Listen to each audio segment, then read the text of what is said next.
Hola, buenas tardes. Bienvenidas, bienvenidos, bienvenides. Es un placer estar acá. Oigan, es como nuestra primera vez, al fin en persona, al fin aquí en nuestra casa, la Universidad del Claustro de Sor Juana. Bueno, pues gracias por estar acá. Pese a la lluvia, la manifestación, la alza de COVID y demás, sobrevivimos y bueno, ya con eso me parece que nos merecemos un gran aplauso. Muchas gracias por estar acá. Bueno, pues les damos… Sí, me lo tomé muy en serio, ¿no? Les damos la bienvenida. Esta es la 6ª edición del Seminario en Estudios de Género, Teorías Contemporáneas y Acción Política. ¿Ya estarán viendo mi pantalla? ¿O me apoyan proyectando mi pantalla, porfa? Tienen que ver una Sor Juana en bicicleta. Ya está, ¿verdad? Muy bien. Voy a permitirme hacer una presentación robándole unos minutitos a nuestra invitada de honor, a Gloria Careaga, a quien por supuesto ya conocen, un poco para darles la bienvenida a ustedes que forman parte de esta 6ª generación. El seminario desde 2016 ha perseguido este objetivo que vemos en pantalla, consolidarnos como un grupo multidisciplinario en estudios de género, que además seamos capaces de hacer investigación-acción, es decir, no solamente nos quedemos en el éter de las ideas, sino las apliquemos, con el fin de entender y transformar las problemáticas que nos afectan, personas atravesadas por la lógica de género. Esta fue nuestra Sor Juana de nuestra primera edición, creada por la artista mexicana Sandra Valenzuela en 2016.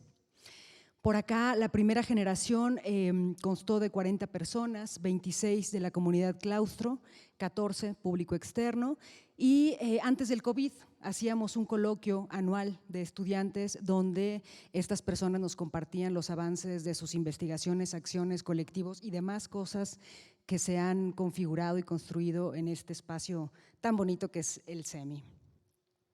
Esta fue nuestra segunda edición, 2017-2018.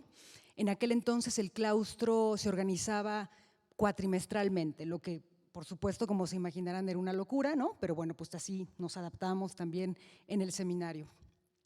En este caso tuvimos 25 participantes, 15 de la comunidad claustro, 10 de público externo y en el coloquio participaron 12 personas. Por acá está la tercera edición, 2019. Esta Sor Juana es creación de la diseñadora mexicana Carolina Alcocer. Y en este caso echamos la casa por la ventana, más o menos como lo vamos a hacer también en esta ocasión que volvimos del encierro, que volvimos a la vida. Nuestra sesión con más personas fue de 95 participantes. El promedio, afortunadamente, bajó un poquito porque ya era insostenible en nuestro salón, por muy grande y bello que fuera, pues no daba, ¿no? 47 personas fueron en promedio quienes nos visitaban cada miércoles. También recordemos que eran sesiones semanales durante 2 semestres o en el caso de los cuatrimestres durante 4 cuatrimestres. De la comunidad claustro nos acompañaron 18, del público externo 30 en promedio y 11 personas participaron en el coloquio. Esta fue nuestra 4ª generación que precisamente la cerramos con Gloria Careaga. Entonces, para mí es bien bonito este evento, me parece muy simbólico, porque una de las últimas sesiones que el COVID nos permitió hacer en persona fue con este mujerón y regresamos del COVID, para empezar no nos morimos, aquí estamos, ¿no? Insisto, y regresamos con ella. Entonces es algo muy simbólico que ojalá que también se les enchine la piel a ustedes cuando logren dimensionar cómo la vida de pronto hace estas cosas, pues, ¿no? Esta 4ª edición 2020 tuvimos 70 participantes, fueron personas fijas, digamos, no hubo mucha afluencia. También es verdad que solo pudimos ofrecer 6 sesiones y nos encerraron, ¿no? 35 personas de la comunidad claustro, 35 personas del público externo. Y bueno, pues pese a toda nuestra voluntad, tuvimos que hacer el seminario virtual, ¿no? En 2021. Esta fue también nuestra Sor Juana que nos acompañó, creada por Carolina Alcocer. Fueron 10 sesiones, una por mes, con las personas mejores evaluadas que nos han ofrecido sus conocimientos y saberes a lo largo de en aquellos entonces más bien 5 años, ¿no?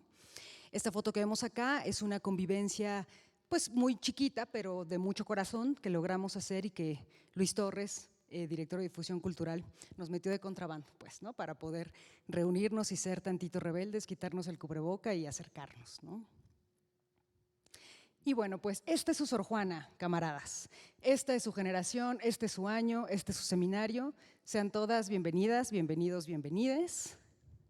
Y antes de darle propiamente el espacio a Gloria, quiero presentarles, como ustedes ya lo conocen, nuestra cartelera, ¿no? Va a ser un miércoles de todo junio. Recordemos también que junio es el mes del orgullo LGBTTIQ+, y qué mejor manera que iniciarlo el 1 de junio y con Gloria Careaga. Por acá se los dejo, no lo olviden, empezamos puntual, ¿no? No siempre va a llover y no siempre va a haber manifestaciones, así que esta vez fue una excepción. Y bueno, pues rápidamente, ¿quiénes han hecho posible este espacio? Por supuesto, me gustaría presentarles a Pauli, con quien inició todo esto, ¿no? En algún momento, fumando juntos en Las Fuentes, yo le compartí, se me antoja hacer un seminario de género, ¿no? Y él me dijo, yo te ayudo. Y bueno, pum, seis horitos después, aquí estamos. ¿Dónde andas, Pauli? Ahí está Pauli. Muchas gracias, Pauli. Por acá se consolida también el primer grupo multimedia, el primer equipo multimedia conformado por Ingrid Ruiz, Aaron Esquivel, Sor Juana, por supuesto, acompañándonos como siempre, Rodrigo Solano y Ale Cruz. Siempre hay que hacer mención de nuestra querida amiga Claudia Cortés, quien se adelantó en este camino, y bueno, pues gracias a ella, hoy en día no solamente es un equipo con muchas ganas de trabajar gratis, ¿no? Ahora, gracias a ella, liberan su servicio social, el equipo de trabajo del seminario. En otras generaciones se suma a este proyecto Naomi Bernaldez, Sabrina Bonanomi, Emilio Jiménez y Rodrigo Fernández. Ingrid se ha mantenido presente gracias a las diosas porque es una persona increíble para estos menesteres. Y bueno, pues el año pandémico, uno de ellos, se suman al equipo Mitzi Ruiz, Salma Austria y Alma Ortiz. Y por acá está el equipo actual. Ustedes le ven del lado izquierdo, creo. Naomi Salaís, quien está desde Mérida. Ella es la persona que está atrás de sus correos, gente. De pronto siento que la pandemia nos deshumanizó a tal grado que se nos olvida que atrás de las máquinas seguimos las personas, ¿no? Entonces, bueno, pues a Naomi y a Diego, que estaba o está en la puerta, les debemos la sistematización, la aceptación de las postulaciones, la lectura de sus cartas y, bueno, finalmente la notificación de que fueron aceptadas, aceptados, aceptades. Emilio Jiménez, ¿ontas, Emi? Para que te ubiquen, para que vean que sí existes. Por acá está Emi, quien en conjunto con Giselle, que está por allá, y José, que está por acá, se van a encargar de la sistematización audiovisual. Esto es, vamos a tomar fotografías, las vamos a subir a nuestro Facebook. Si alguien no desea aparecer, por favor, avísenselo a José de una vez para hacer las tomas pertinentes. Y asimismo, se van a encargar del programa de radio Sorfeminisma, ¿no? Es decir, todas las conferencias se van a volver 2 episodios de radio para que las escuchemos, las difundamos y, por supuesto, nuestras ponentes tengan también un bello recuerdo de su participación por acá. Ángel, que me parece que se quedó allá afuera trayendo a la gente. Ah, no, aquí está, Ángel. Ángel es parte de las personas que se encargan de las infografías que ustedes han visto, ¿no? Tenemos un calendario donde, por supuesto, no veneramos el Día de la Bandera, pues, ¿no? Pero sí el Día de la Visibilidad Trans, sí el Día Internacional de la Mujer, sí el Día Internacional de la Mujer Trabajadora, etcétera, etcétera. Es decir, temas que nos atraviesan por trabajar temas de género, de feminismos, de sexualidad. ¿Quién me faltó? Nadie, ¿verdad? Bueno, y su servidora, Melissa Fernández Chagoya, quien tiene el placer, el honor de coordinar este espacio. Y bueno, pues ojalá que estemos por acá todavía mucho tiempo más. Bueno, para cerrar, para nosotras, nosotres, nosotros, gratuidad, es decir, este espacio es abierto y público, abierto, gratuito y público para todos, todas, todes, significa gratitud, ¿no? Les invitamos a que valoremos a las excelentes ponentes que tenemos, que además, cabe recalcar, ellas vienen aquí gratis, pues, nos regalan lo que son, lo que saben, lo que hacen, y en ese sentido lo mínimo que podemos hacer es valorar su esfuerzo y valorarlas como personas. Valoremos también este hermoso e histórico claustro de Sor Juana, que, como siempre digo, este espacio no es como las primarias que se llaman Benito Juárez, ¿no? No, o sea, acá sí es el claustro de Sor Juana. De hecho, cuando pasaron por ahí, pudieron observar que están ahí los restos de nuestra querida Sor Juana, ¿no? Entonces, para que, si no sabían, de regreso pasen y le guiñan un ojo, no sé, ¿no? Hagan algo, pues, para que se entere ella de que aquí seguimos con su legado, rompiéndolo todo y joteando en el mes, no solamente en este mes, sino cada que se pueda, ¿no? Y por supuesto, valoremos nuestro trabajo, insisto, atrás de cada mail, atrás de cada post, atrás de cada pasada de lista, somos personas entusiastas y comprometidas con este espacio y con su continuidad. Por supuesto, agradecer al claustro, a los compañeros de sistemas, a Luis Torres de Difusión Cultural, a Alex, a Mitch, a todas las personas que en este momento no estoy mencionando, pero bueno, a todas y cada una de ellas que nos permiten y nos facilitan estos espacios, muchas gracias. Y bueno, pues ahora sí, les voy a dejar con Gloria Careaga, no sin antes leer tu semblanza, por supuesto, resumida. Gloria Careaga realizó sus estudios de licenciatura en Psicología por el ITESO y de maestría en Psicología Social por la UNAM. Es cofundadora del Programa Universitario de Estudios de Género de la UNAM, donde fue secretaria académica de 1992 a 2004 y coordinó el área de estudios en sexualidades de 2015 a 2017. Actualmente continúa como docente en la Facultad de Psicología de la UNAM, de la que forma parte desde 1979. Participa activamente en el movimiento feminista y en el movimiento LGBTI, tanto en la arena nacional como internacional. Fue cosecretaria general de la ILGA World, Asociación Internacional de Gays y Lesbianas, de 2008 a 2014, y directora del Programa de Sexualidad y VIH de la CNDH en 2019 y 2020. Sus áreas de interés están centradas en los derechos humanos, el desarrollo y la sexualidad.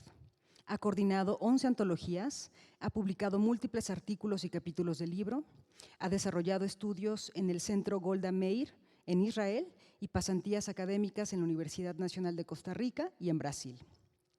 Ha sido distinguida con la medalla Omecíhuatl del Instituto de las Mujeres y el premio Hermelinda Galindo de la Comisión de Derechos Humanos de la Ciudad de México. Esto, por supuesto, le ha sido otorgado por su trabajo en favor de los derechos humanos. Y hace unos días recibió 3 premios.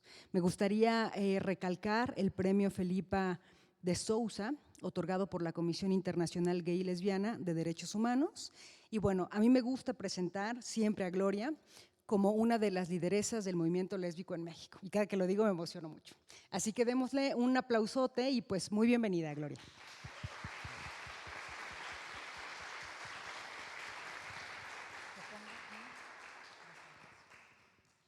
Muchas gracias, Melissa. Realmente yo me siento muy contenta de estar acá otra vez, ¿no? Como dice Melissa, simplemente el estar en este lugar ya es algo que resuena en el corazón, en el cuerpo. Y fíjense, curiosamente, una cosa que no aparece en mi semblanza es que yo fui cofundadora junto con Patria Jiménez y otras compañeras de una organización de lesbianas por ahí que surgió en 92, que se llama el Closet de Sor Juana precisamente, y es parte del trabajo que todavía, aunque ya no estoy participando en el Closet de Sor Juana activamente, pero todavía formo parte de su consejo. Entonces, pues hay esa similitud, ese vínculo que tenemos de identificación precisamente con la figura de Sor Juana, que yo pienso que nos levanta muchas incógnitas, muchos desafíos, pero muchas satisfacciones también, ¿no? Su vida, su forma de vivirla. Entonces yo creo que para todas nosotras pues es un referente muy importante, no solamente en México, sino en muchas regiones del mundo.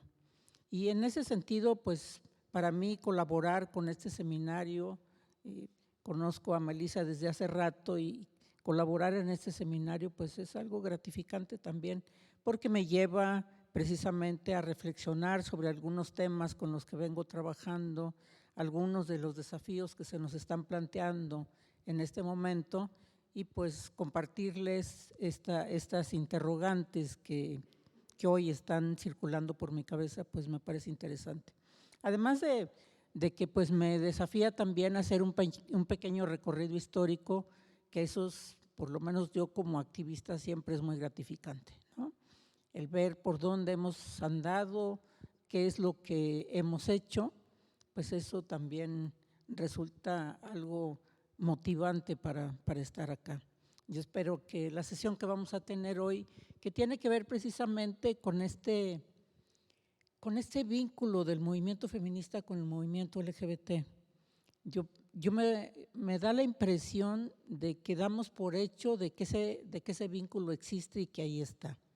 Y yo lo que miro es que es un vínculo que ha ido como con olas, ¿no? En donde en ciertos momentos estamos muy juntos, unimos nuestros esfuerzos para ciertos desafíos que se ponen en la lucha y de pronto pues como que se nos olvida y cada quien va caminando por su ruta. Entonces, pero me parece interesante que lo miremos con más detalle. Gracias. Yo diría que la lucha por la libertad sexual es algo que nos une al movimiento feminista de una manera así profunda. Pero la lucha por la libertad sexual es una lucha que inició allá en la década de los 60, con el movimiento hippie, con los movimientos libertarios, sobre todo de estudiantes de esa época, y con las propuestas específicas que el movimiento feminista tenía junto con el movimiento LGBT. Pero me parece interesante el que miremos este paraguas, vamos a decir, en donde se engloban estas distintas manifestaciones por la libertad que se estaba exigiendo en ese momento. La lucha de los 60 a mí me parece que fue una lucha muy enriquecedora para quienes éramos jóvenes en ese momento. Me tocó, ¿no? El escuchar las fuertes manifestaciones que estudiantes tuvieron, no solamente en México, sino en París, en el Medio Oriente, en el Oriente, y cómo estas manifestaciones estudiantiles abrieron puertas tan importantes para la lucha que el movimiento feminista y el movimiento LGBT dieron en la siguiente década. Entonces, el movimiento hippie, por otro lado, pues fue una propuesta realmente que planteaba otra forma de vivir, una forma de vivir totalmente distinta a la que acostumbramos, viviendo más en cercanía con la naturaleza. Desde ahí vienen estas iniciativas del vínculo, del cuidado del medio ambiente, pero también del compartir. No solamente eran una lucha por la libertad, que era el centro, yo diría, y fue muy importante, pero también el compartir. En esa época pues se construyeron un conjunto de comunas, la gente vivía más en grupos, ¿no? En comunidad, y se tomaban espacios, se construyeron incluso colonias, y que tienen que ver incluso con la manifestación del concierto de Woodstock aquí en México, ¿no? Entonces hay muchos elementos por ahí que nos dan pista de qué era lo que estaba sucediendo a finales de los años 60 y que veamos realmente que esos antecedentes de esa época pues son una puerta, un vehículo muy importante que dio cauce precisamente a la elaboración de las propuestas que el movimiento feminista, el movimiento LGBT trajeron. El movimiento feminista de la segunda ola, por supuesto, ¿no? Porque como ya sabemos, pues hubo un movimiento feminista previo que estaba más en la lucha por la ciudadanía, por los derechos políticos, pero que esta segunda ola apuntó mucho más hacia la libertad y que en ese sentido pues se unió de manera significativa a estas otras propuestas.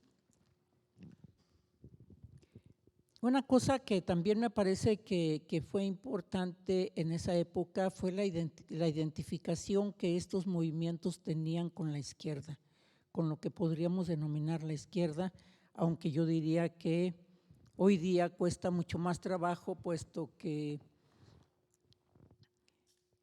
las definiciones ideológicas pareciera que cada vez están más diluidas o que transitan por rutas muchas veces inexplicables, por lo menos para mí, ¿no? Pero esta mirada de izquierda Y si vemos en esas cuatro manifestaciones que yo señalaba en la lámina anterior, justo eran movimientos que se posicionaban claramente como movimientos anticapitalistas, ¿no? En contra del capitalismo y por la construcción de otras formas de vida. Y me parece que no tenía nada que ver con el capitalismo salvaje con el que vivimos hoy día, pero que ya era una ruta que veíamos venir en el posicionamiento que el capital estaba teniendo en la construcción de las sociedades, ¿no? Entonces, esta postura anticapitalista y antiimperialista fue también una característica muy importante de estos movimientos.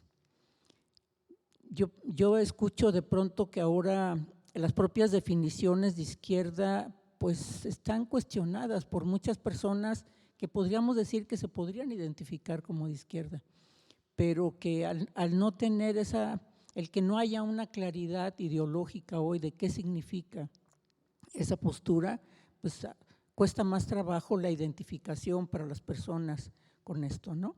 Lo importante, yo diría, es que esta postura de izquierda también tiene que ver con un posicionamiento libertario, en donde lo que se buscaba era precisamente romper cadenas que oprimían por la explotación, por el capital a muchas personas, ¿no?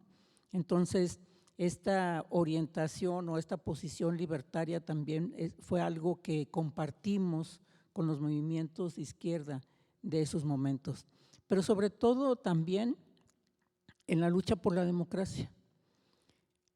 Como sabemos, en distintos países pues se han dado estos golpes de Estado, la presencia de golpes militares muy fuertes, sobre todo en esta década de los 70s, y entonces fue una postura también en contra de esos regímenes, ¿no?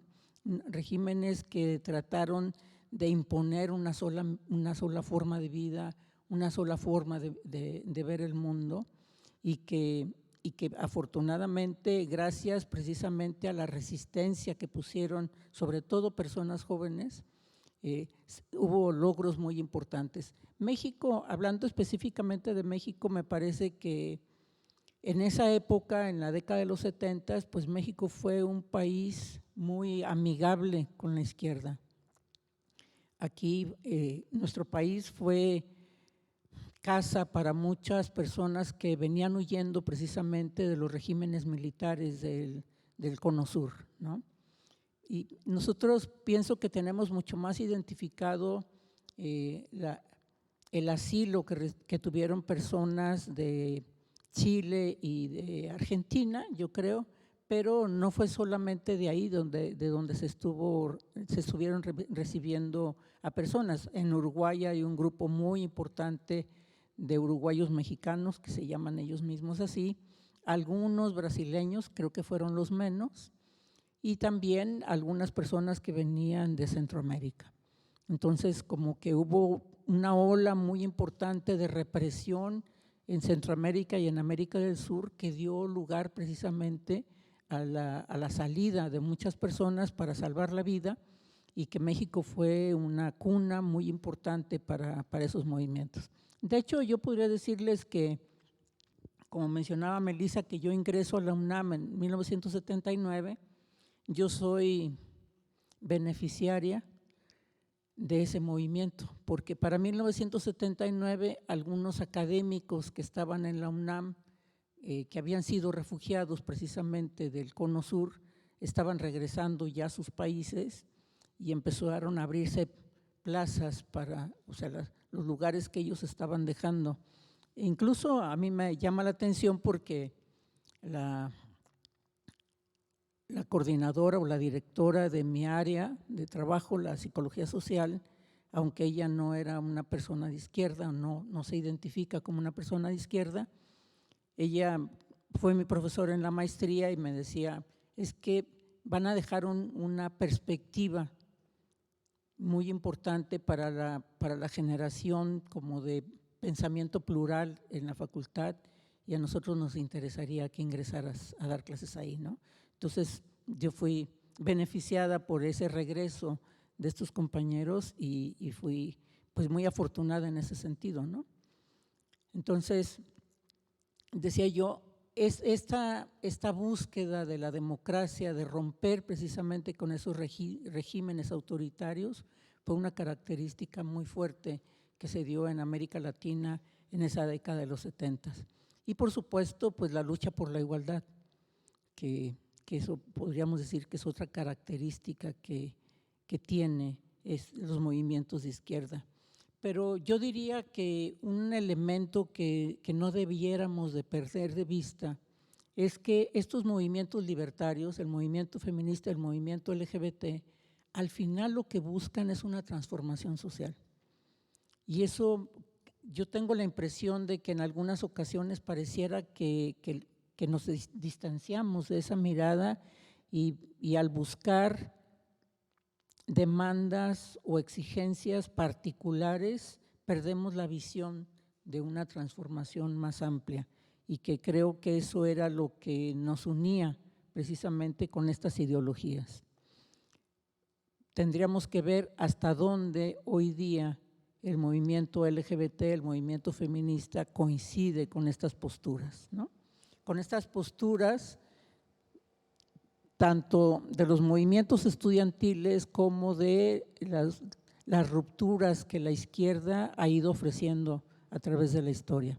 Aquí yo quiero reconocer también que cuando estamos hablando de izquierdas, también existe un abanico muy importante. En México me parece que el movimiento feminista y el movimiento LGBT se alimentaron puntualmente de la izquierda trotskista. Recordemos que Trotsky fue una figura que vivió en México, que vino desafortunadamente a morir en nuestro país y que entonces pues ahí la distancia, vamos a decir, que estos grupos tuvieron con los regímenes estalinistas, la identificación con propuestas leninistas, marxistas, entonces ahí hay como una cuadrícula, voy a decir, ¿no?, de distintas posturas desde la izquierda, en donde tendríamos que analizar y ver dónde están las coincidencias y dónde están las diferencias. El movimiento trotskista en México se identificó con el Partido Revolucionario de los Trabajadores y fue donde surgieron varios de los grupos feministas fuertes, incluso que formaron el Grupo de Acción de Mujeres dentro de la UNAM, que fueron quienes impulsaron el feminismo al interior de la universidad, ¿no? Y dentro de ellas, yo podría decir, de las figuras públicas que tenemos todavía hoy en el país en activo en esta lucha política, pues está la senadora Patricia Mercado, que pertenecía a ese grupo de acción de mujeres, a las gamuzas le llamaban, ¿no?, porque la sigla era GAMO del grupo. Entonces ella fue parte de ese movimiento trotskista. Pero hay otras varias compañeras que venían de esos grupos. Fue también ese partido, el Partido Revolucionario de las y los Trabajadores, el que impulsó las primeras candidaturas LGBT allá por 1984, si mal no recuerdo, 82, 84. Entonces, imagínense, para esa época este partido tuvo 10 candidaturas LGBT que acompañaron además la candidatura de la primera mujer que buscó la presidencia de la República, doña Rosario Ibarra de Piedra, ¿no? Entonces, pues es un momento histórico, me parece muy importante, que tendríamos que recuperar, analizar, ver qué hay escrito sobre esa época para tener una mayor claridad precisamente de las raíces, de dónde vienen estos movimientos. Y yo diría que el feminismo de izquierda, por supuesto que así, o sea, la izquierda se planteó de manera central y yo diría única la lucha de clases como la vía para la transformación social. Entonces, introducir la perspectiva feminista e introducir la lucha LGBT no fue algo sencillo Y por eso algunas personas que se centran precisamente en esa postura, yo diría estalinista, pues cuesta más trabajo entender la contribución que la izquierda ha tenido en nuestra lucha y en nuestro pensamiento, porque prácticamente pues no había esa aceptación. O sea, el trabajo de impulsar un feminismo de izquierda fue un trabajo arduo con el que muchas mujeres trabajaron. Entre ellas aquí en México, como ya decía, las gamuzas, pero tenemos pues figuras muy importantes como Rosa de Luxemburgo, ¿no? Entonces me parece que también tenemos que ver cuáles fueron aquellas figuras que lucharon para incorporar otra mirada a la misma izquierda, que contribuyeron para que la izquierda tuviera una perspectiva más amplia y que fue gracias precisamente a la participación de mujeres que se concientizaron de la lucha feminista para introducirla en el movimiento de izquierda. Yo, por ejemplo, me reconozco entre ellas, ¿no? Yo fui una persona de izquierda que también me parecía un tanto cuanto banal el movimiento feminista o la lucha por las mujeres, si la lucha de clases nos daba todas las posibilidades. Y fue gracias precisamente a algunas de las compañeras de GAMU que me invitaron a distintas actividades. Recuerdo a Fátima Flores, a Lorena Parada, ¿no? A Patricia, por supuesto, que estaban organizando permanentemente discusiones en distintas facultades de la universidad. Entonces, recorrer distintas facultades, escuchar los planteamientos que ellas tenían, por lo menos para mí fue muy enriquecedor e irme sensibilizando con respecto a la dimensión de igualdad entre hombres y mujeres que tenía en la lucha por la transformación social que supuestamente todas estábamos buscando. Entonces, pues el feminismo de izquierda, yo diría que aquí en México básicamente viene del movimiento trotskista y algunos sectores del movimiento comunista, como Amalia García, ¿no?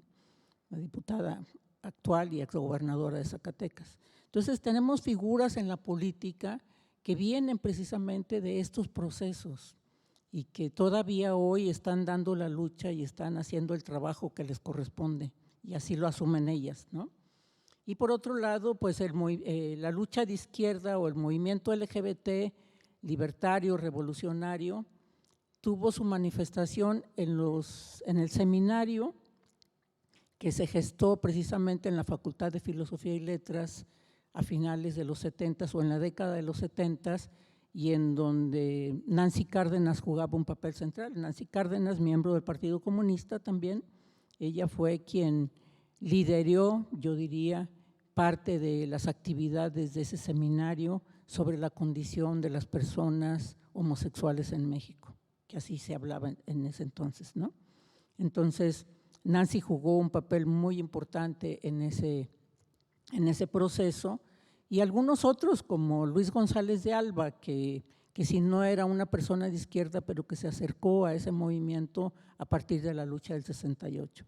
Entonces, hay figuras importantes, yo diría que tenemos como íconos, pero que muchas veces no lo relacionamos precisamente con estas marcas ideológicas importantes que dan origen y cauce a un tipo de pensamiento, ¿no?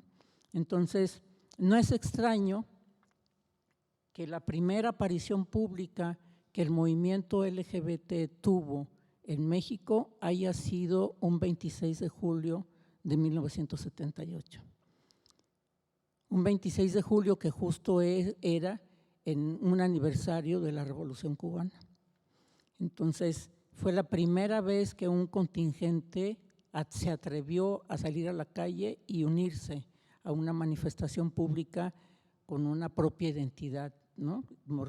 Mostrando su identidad, su orientación sexual, mostrando su identidad a partir de la orientación sexual en esas manifestaciones.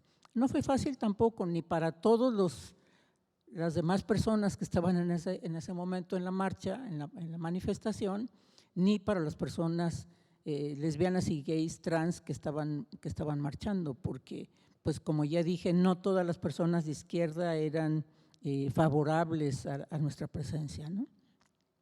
Pero sí, y fíjense, la segunda aparición pública que tuvo el movimiento LGBT fue ese mismo año del 78, en un 2 de octubre, para que veamos la relación ideológica que había en ese momento, ¿no? De hecho, de los primeros grupos homosexuales que surgieron en esa época, pues está el FAR, el Frente de Acción Revolucionaria, Frente Homosexual de Acción Revolucionaria, que habla precisamente de revolución. El OICABET, que también hablaba de mujeres guerreras, ¿no? Y el otro grupo era Lambda, que eran los tres principales, o los tres grupos que iniciaron el movimiento aquí en México en la década de los 70. Entonces, pues ahí vemos que realmente el movimiento LGBT y el movimiento feminista coinciden y trabajan juntos con el movimiento LGBT vinculado con el trotskismo también, tienen una ruta de construcción muy, muy importante en la década de los 70 y hasta, yo diría, mediados de los 80. Y yo diría, pues la otra cosa que nos unió necesariamente fue la postura feminista con respecto a la sexualidad. Yo creo que para nadie es extraño o les ajeno reconocer que la sexualidad ha sido una demanda feminista muy importante. Probablemente no tan fuerte en este momento o en la década pasada, pero en los inicios del movimiento también la lucha por la sexualidad fue un elemento muy importante. De hecho, los textos de los 70s señalan que la violencia y la sexualidad son las dos ejes, las dos dimensiones que mantienen la subordinación de las mujeres. Y esta mirada me parece que es muy importante, o sea, más bien, esta mirada lo que nos deja ver es la importancia que la sexualidad tiene en las relaciones de dominio y subordinación, ¿no? Entonces fue identificado claramente en la década de los 70s cómo la violencia y la sexualidad van a jugar un papel muy importante para romper precisamente con esa mecánica de subordinación.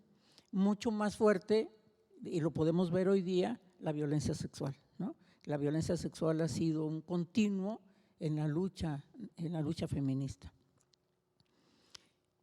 Y también, pues otro de los aspectos que las mujeres, que las feministas estaban luchando en ese momento era el reconocimiento que existía la sexualidad para las mujeres. O sea, durante mucho tiempo y con esta mirada reproductiva de la sexualidad, pues durante mucho tiempo se planteó que las mujeres éramos receptáculo para parir, ¿no? Para tener hijos, y que realmente quienes poseían el deseo sexual, el instinto sexual eran los hombres y que las mujeres nada más éramos como un receptáculo. Entonces las feministas lucharon, pero fervientemente, para que la sexualidad fuera reconocida como algo propio de las mujeres también. Y creo que en esta lucha precisamente contra la violencia que las mujeres identificaron en esa época, que las feministas identificaron en esa época, a mí me llama la atención cómo en algunos textos planteaban de que si las mujeres eran violentadas en el ámbito conyugal, no tenían que quedarse en el ámbito conyugal, ni siquiera tenían que quedarse en una relación con un hombre, y hablaban de la libre opción sexual para hablar precisamente de la posibilidad de vincularse con una mujer, ¿no? Que probablemente vinculándose amorosa, eróticamente con una mujer, escaparían de esa violencia. Digo, uno puede criticar ese pensamiento porque uno no escapa de la violencia escapando de los hombres, porque es el sistema lo que está mal y no son los hombres o las mujeres, ¿no? Pero ese planteamiento es interesante para esa época, ¿no? Para lo que se estaba planteando. Entonces, y como decía yo, pues la violencia sexual que que enfrentamos las mujeres en distintos ámbitos hasta hoy día ha sido un continuo de trabajo para el movimiento feminista a lo largo de los años. No así la sexualidad, y esa es una de las críticas que yo hago al feminismo, ¿no? Porque si nosotros vemos qué se ha producido, qué se ha trabajado sobre violencia, es impresionante. El trabajo que las feministas han hecho contra la violencia es algo realmente impresionante y sin embargo, pues los números siguen creciendo y bueno, en nuestro país, que es prácticamente la vergüenza del mundo, ¿no? Que yo estaba participando en una discusión la semana pasada y las feministas argentinas estaban indignadas porque dijeron, llegamos a la cifra de un asesinato de mujer por día. Eso es inaceptable y estaba una discusión sobre eso. Yo me quedé asombrada, pero dije, nosotros tenemos 11 diarios y no hay la misma indignación o ya nos acostumbramos o no sé qué pasa, ¿no? Pero bueno, la violencia ha sido uno de los ejes de trabajo más consistente dentro del movimiento feminista en México y en el mundo. Pero me parece que algo estamos haciendo mal, algo pasa aquí en nuestro país que no logramos y como decía yo, asociando además la violencia con la sexualidad, la violencia sexual, pues es algo que atraviesa a las mujeres y a las criaturas desde los primeros años de la vida en México, ¿no? El abuso sexual de menores es algo también en donde México tiene cifras vergonzosas, ¿no? Los crímenes contra personas LGBT y la violencia sexual contra las mujeres. Entonces, ahí tenemos como un pendiente que me parece que no hemos sabido mirar, aristas que tal vez no hemos contemplado, pero por otro lado, pues ya sabemos que tenemos una violencia social general de la que tampoco podemos hacernos cargo y que necesariamente pues se va a reflejar también en las condiciones que estamos viviendo.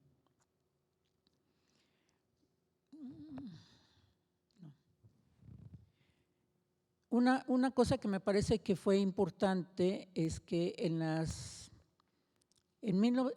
década de los 90, las Naciones Unidas convocaron a un conjunto de conferencias internacionales. Desde 1992 hasta 1995 se sucedieron 5 conferencias internacionales. En estas conferencias internacionales fue una oportunidad de oro, digo yo, para el movimiento feminista. Fue realmente un momento crítico en donde se aprovechó, ya había un desarrollo de capacidades, el vínculo que el movimiento feminista ha tenido con la academia desde siempre ha sido muy importante. Entonces, en esa época de las conferencias internacionales, el trabajo de las feministas, la presencia de las feministas a mí me llamó la atención porque dio cuenta de la capacidad organizativa, el desarrollo de estrategias, el desarrollo de propuestas que yo realmente no me imaginaba, ¿no?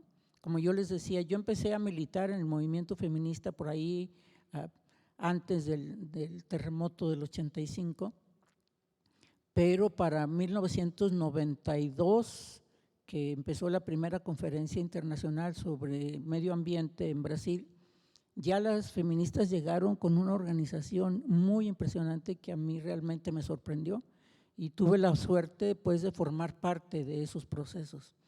Entonces hubo la conferencia de medio ambiente, la de derechos humanos, la de población y desarrollo, la de económica y la conferencia mundial de la mujer, ¿no? Entonces todas esas conferencias las feministas estuvieron dándole seguimiento a cada una de ellas y con logros puntuales muy impresionantes.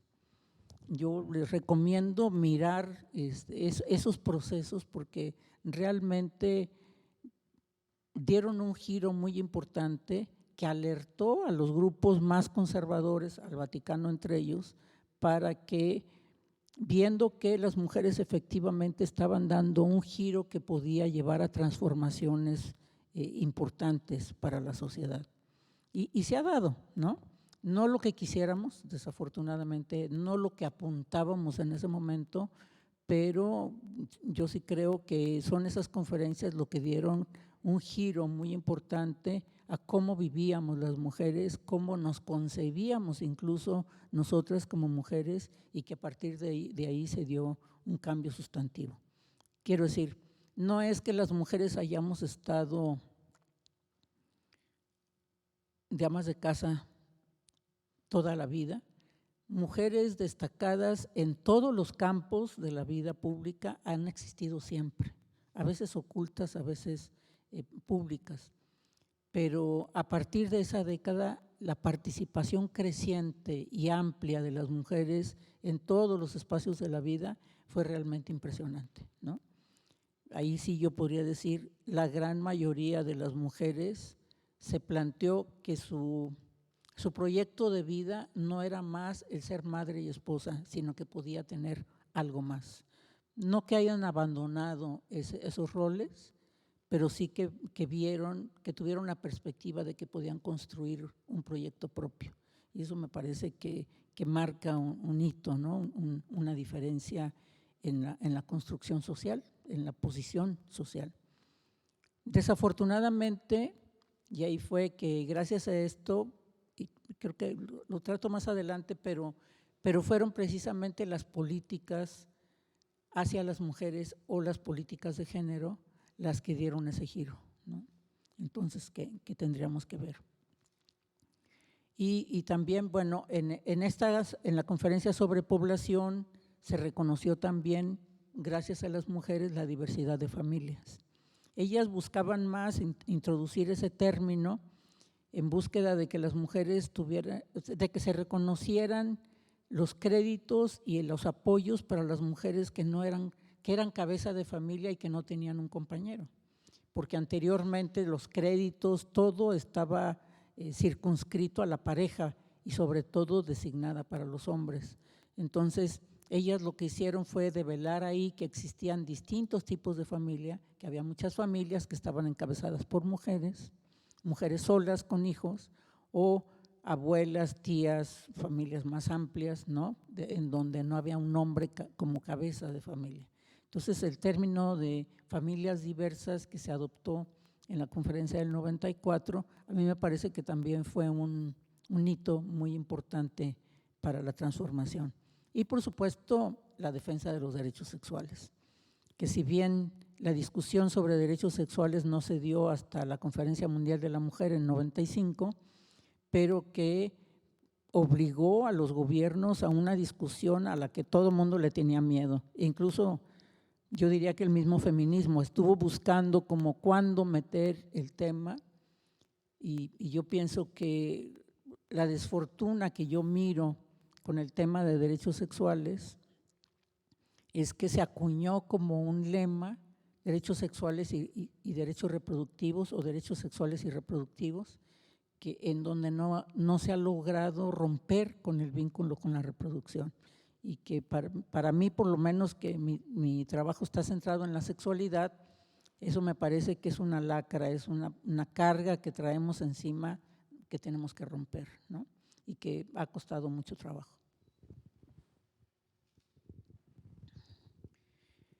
Entonces, ¿pero qué ha pasado con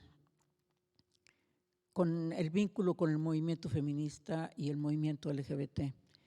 Como yo decía al principio, hubo mucha coincidencia ideológica y política en lo que estábamos buscando, en la perspectiva de transformación social. Sin embargo, pareciera que poco a poco no ha habido como un divorcio definitivo entre estos dos movimientos, pero yo miro como que caminamos de manera paralela, a veces un paralelismo más amplio y a veces más estrecho, pero que esas cruces que teníamos anteriormente no los veo tan claros o con una presencia más frecuente como se supondría que podríamos tener o como se tuvo durante otra época, ¿no? Por una parte fueron precisamente las políticas de género que mencioné antes, en donde se empezó a cambiar para algunas defensoras de derechos de las mujeres, empezó a cambiar la perspectiva para identificar que las políticas de género tenían que beneficiar a las mujeres. Y ustedes lo van a ver. Si nosotros revisamos cuáles han sido las políticas de género que se han instrumentado en México, son políticas para las mujeres.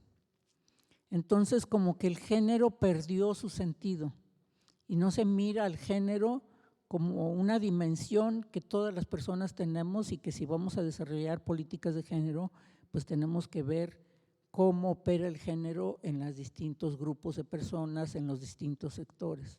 Y no contemplar solamente a un grupo de mujeres, a ciertas mujeres y mucho menos solo a las mujeres, ¿no? Entonces, ahí me parece que ha habido un vacío muy importante y que si bien sí ha favorecido lo que mencioné antes del proyecto personal para las mujeres y la participación en distintos espacios de la vida pública, pero las condiciones en las que participamos en esos espacios distan mucho de ser espacios de igualdad, que era lo que se buscaba, ¿no? O sea, a pesar de que yo tenga la libertad de crear, de construir un proyecto de vida, de tener un trabajo, de tener éxito, de recibir un premio, yo puedo ser hostigada, violentada, no solamente al salir de mi casa y empezar a caminar por la calle, sino desde mi casa, en el trabajo, en la escuela, a donde quiera que vaya, ¿no? Entonces, los espacios en donde estamos participando no son espacios amigables, porque no ha habido esa transformación. Se ha buscado el impulso de la participación de las mujeres y a mí me parece que con una perspectiva muy economicista, que no da cuenta realmente de la transformación que se estaba buscando, ¿no? Y eso, pues si no ha habido políticas hacia los hombres en todos los distintos sectores, pues entonces no logramos realmente que la cuestión cambie, ¿no? Es decir, sí, teníamos una condición de desigualdad, se buscó que las mujeres participáramos más, pero no se buscó la igualdad. ¿Por qué?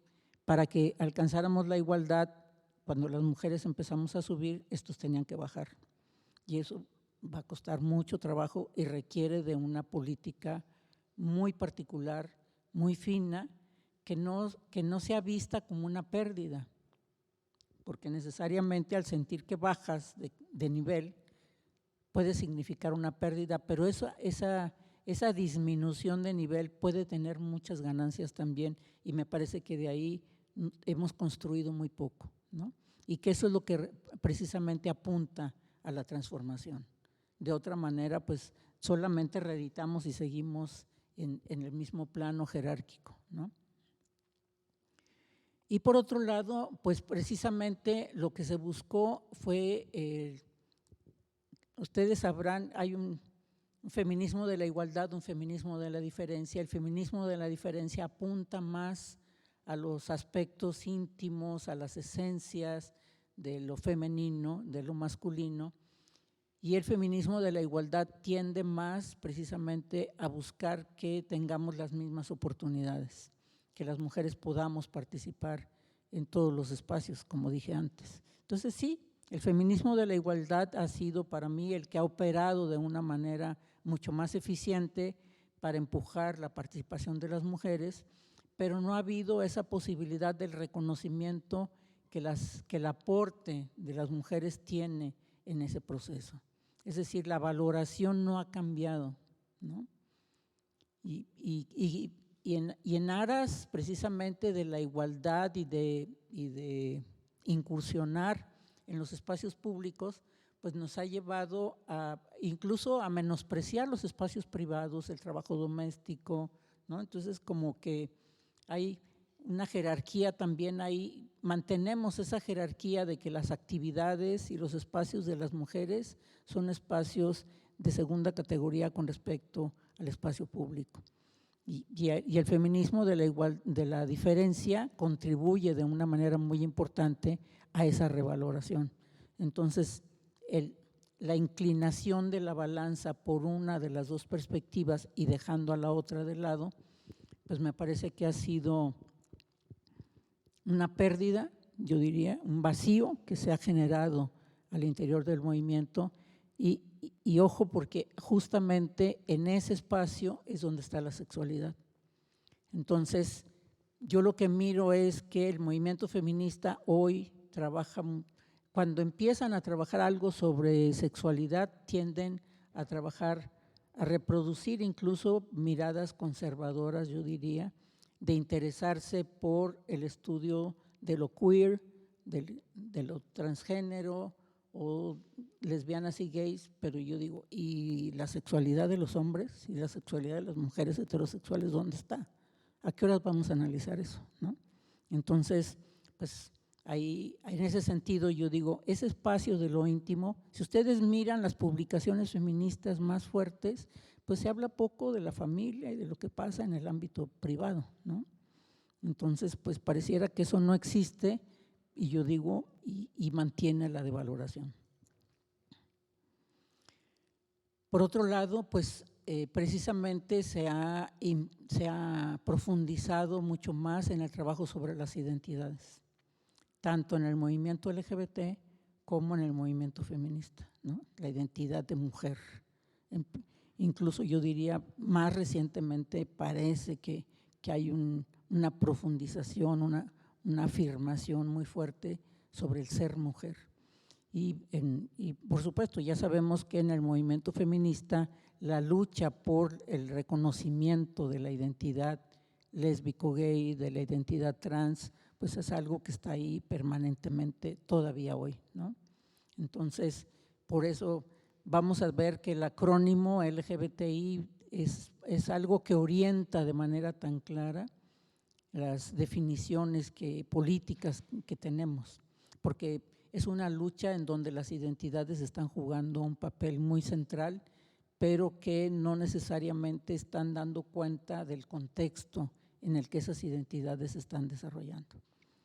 Necesitaría más tiempo para hablar de eso, pero sí me parecía importante como un apunte con respecto al papel que esa discusión está teniendo en este momento, ¿no?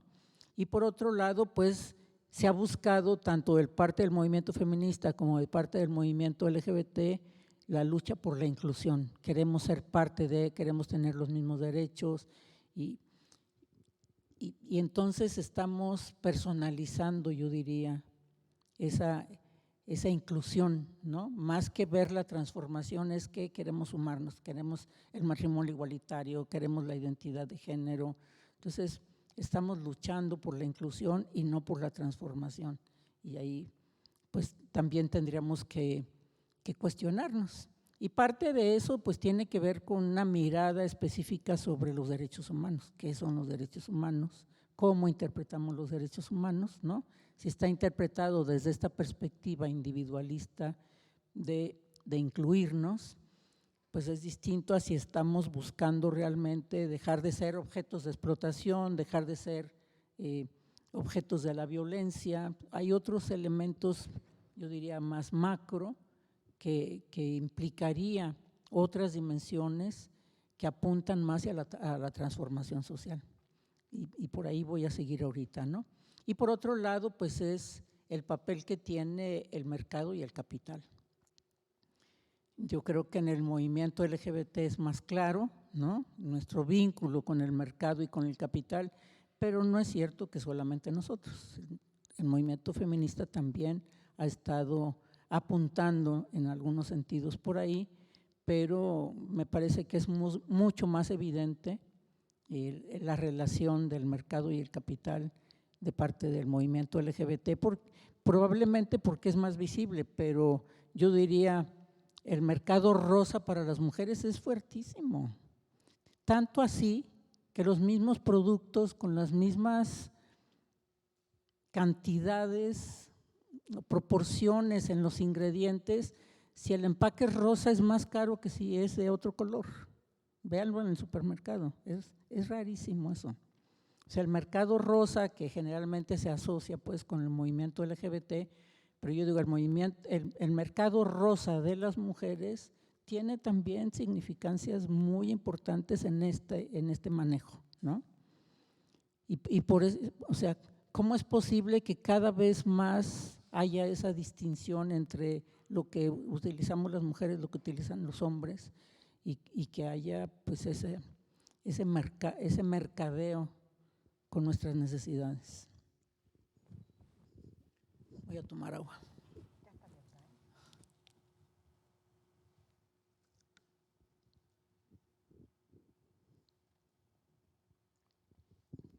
Por otra parte, pues en esta búsqueda de transformación social que yo decía, tendríamos que preguntarnos lo que estamos haciendo apunta para la transformación social, sí o no.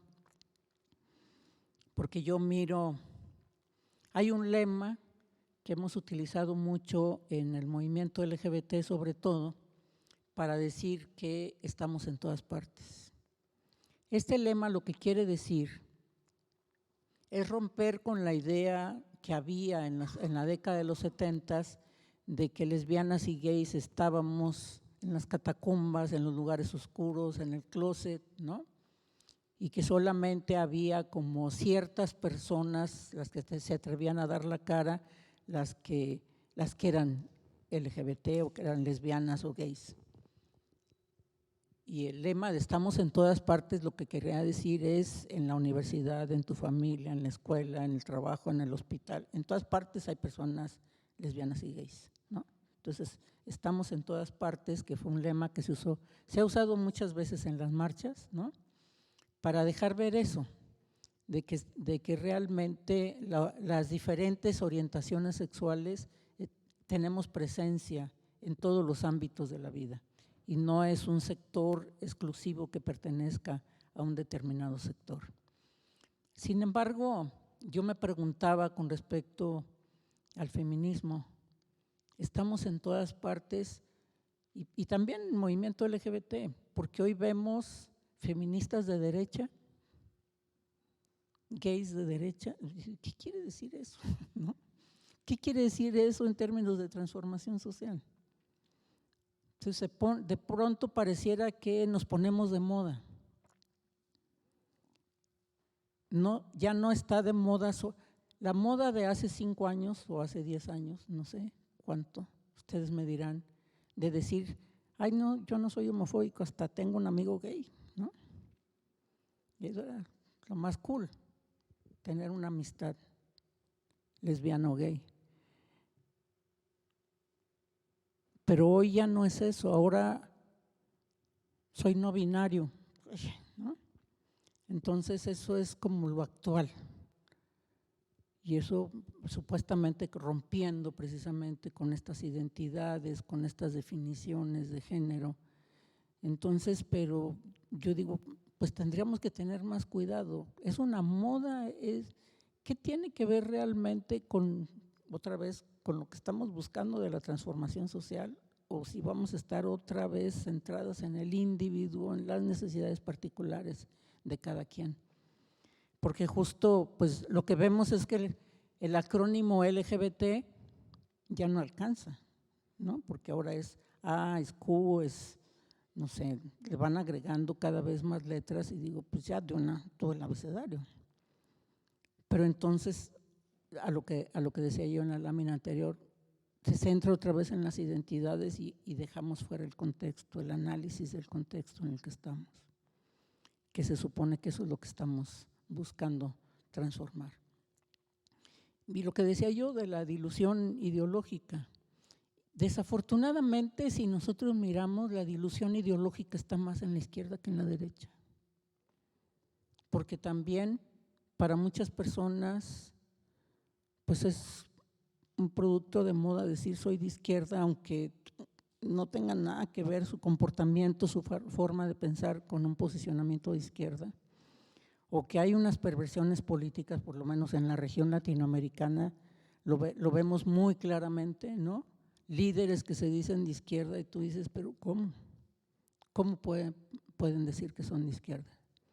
Son populistas, un populismo no necesariamente es de izquierda, o como el presidente Daniel Ortega, que tiene de izquierda Daniel Ortega, ¿no? Entonces, el que haya sido guerrillero en alguna época, pues no necesariamente muestra lo que hoy está haciendo en su país.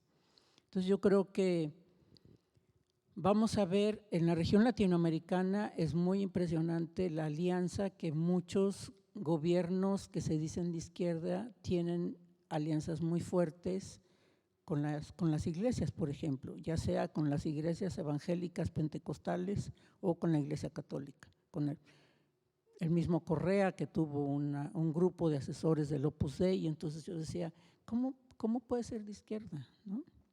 Entonces, ahí me parece que el análisis ideológico o el panorama político que hay en el contexto latinoamericano hoy nos da muchísimos elementos para cuestionar realmente para dónde queremos caminar.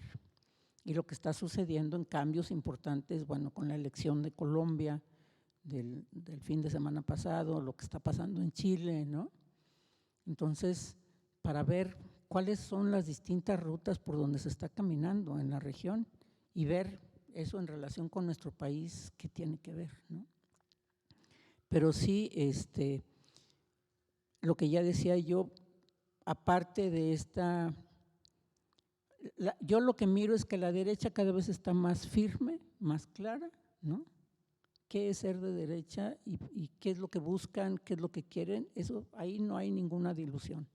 Pero en la izquierda es un abanico tan amplio que ya no sabemos qué quiere decir ser de izquierda. Que a veces ya bueno, yo no voy a negar nunca que me identifico con la izquierda, pero sí cuando te topas con otra gente dices, no, pero ¿cómo? ¿No? ¿Cómo que somos de izquierda?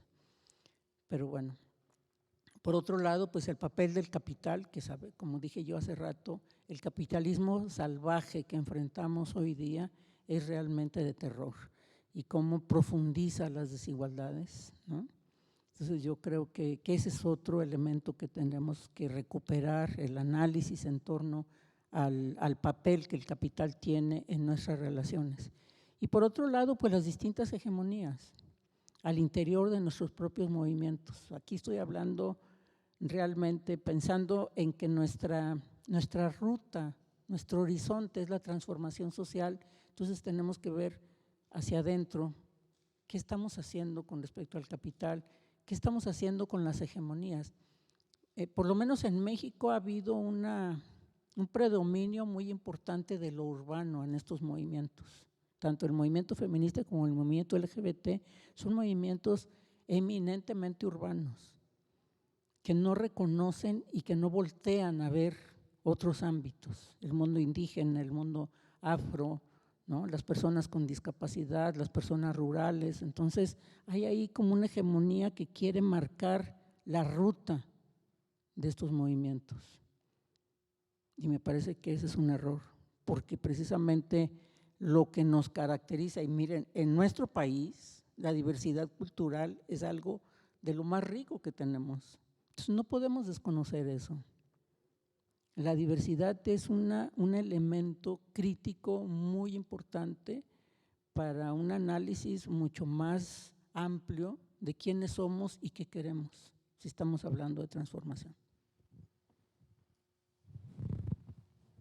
Entonces yo diría, lo que planteaba, ¿qué es ser feminista hoy? ¿Es una moda? Las políticas casi se pelean para decir que son feministas, ¿no? Por más lejos que estén de las posturas o por más ignorantes que estén de qué es ser feminista. Entonces eso me parece, pero les decía también el tener una identidad que contrasta el género o la orientación sexual pareciera que también se convierta en una moda. Por otro lado, pues por supuesto que estas posturas tienen sus ganancias políticas, protagonismos. Y bueno, vean ustedes con la ley de cuotas que impuso el Instituto Electoral, ¿cuántas personas no se declararon binarias o disidentes de género para entrar a una posición política, ¿no? Porque no hubo claridad con respecto a esa definición. Entonces, ahí para que veamos realmente pues que estas modas, estas rupturas, aparentes rupturas, pues tienen ganancias políticas muy importantes. Pero lo que tendríamos que ver es cómo hacemos para realmente sumar esfuerzos. Yo creo que habemos muchísimas personas que estamos interesadas por lo menos en la transformación social, que estamos cansadas, ¿no? Agotados realmente del sistema en el que estamos viviendo y que tendríamos que empezar a ver cómo hacemos para realmente sumar esfuerzos de distinta índole. No solamente entre el movimiento LGBT y el movimiento feminista. Tendríamos que ver, el movimiento feminista por lo menos tiene un cúmulo de construcciones feministas distintas que tendrían un enriquecimiento muy importante, ¿no? El feminismo indígena, el feminismo negro. Entonces, es el reconocer que hay otras formas de ser feminista que también están levantando la voz y elaborando propuestas. Y yo creo que con estas hegemonías de las que yo hablaba antes, pues no nos permite darles el justo lugar. Nosotras, desde el encuentro feminista de 2009 aquí en México, el encuentro latinoamericano, buscamos que efectivamente garantizar a través de becas que estuvieran presentes distintos movimientos. Logramos que hubiera por lo menos 9 movimientos distintos de feminismos. Y yo vi que a los 3 años siguientes, los siguientes movimientos feministas que hemos tenido, pues sí, también hay esas apuestas para que esos distintos feminismos estén presentes, pero no logramos construir articulación entre ellos. Entonces, abrir la puerta para mí no es suficiente. Tenemos que sentarnos a analizar desafíos, contextos de manera conjunta. No es que las hegemónicas van a dar la luz y mientras están allá los talleres de los otros feminismos, ¿no? Yo creo que tenemos que ver de qué manera hacemos esas intersecciones. Y el movimiento LGBT igual, necesita reconocer que estamos en todas partes y que entonces cómo le vamos a hacer para mirar esas otras expresiones, esas otras necesidades, esas otras demandas que tienen las personas lesbianas, gays, trans, bisexuales de otras latitudes. Porque sobre todo yo digo que el movimiento feminista hoy no puede mantenerse en la postura de que su tarea es defender a las mujeres. Yo si algo me parece que no podemos aceptar es quedarnos en el lugar de víctimas y que alguien venga a defendernos. Igual como el movimiento LGBT no soporta que le llamen grupos vulnerables, ¿no? Igual me parece que el movimiento feminista no está conformado por víctimas. Entonces, no necesitan protección. Las mujeres no necesitamos protección, necesitamos oportunidades. Y eso me parece que es distinto, ¿no? Entonces, esos sectores hoy que se levantan en defensa de las mujeres, en defensa de la mujer, me parece que se están equivocando.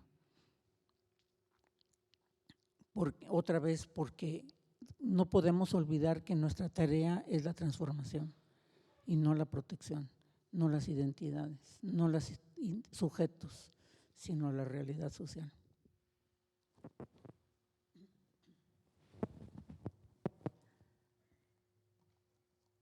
Entonces, bueno, ya mencioné yo que el contexto en el que hoy enfrentamos es un contexto matizado por la violencia. Aquí en México es una cosa realmente deplorable.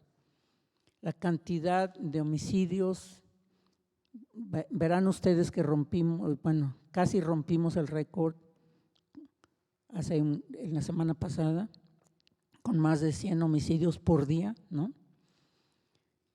La cantidad de feminicidios que tenemos todos los días, la cantidad de personas LGBTI que son asesinadas en nuestro país, Es realmente un panorama de violencia que yo sinceramente no sé cómo vamos a romper con esa lógica, pero es algo que urge, ¿no? O sea, la cantidad de personas que son perseguidas en todo el país es totalmente inaceptable.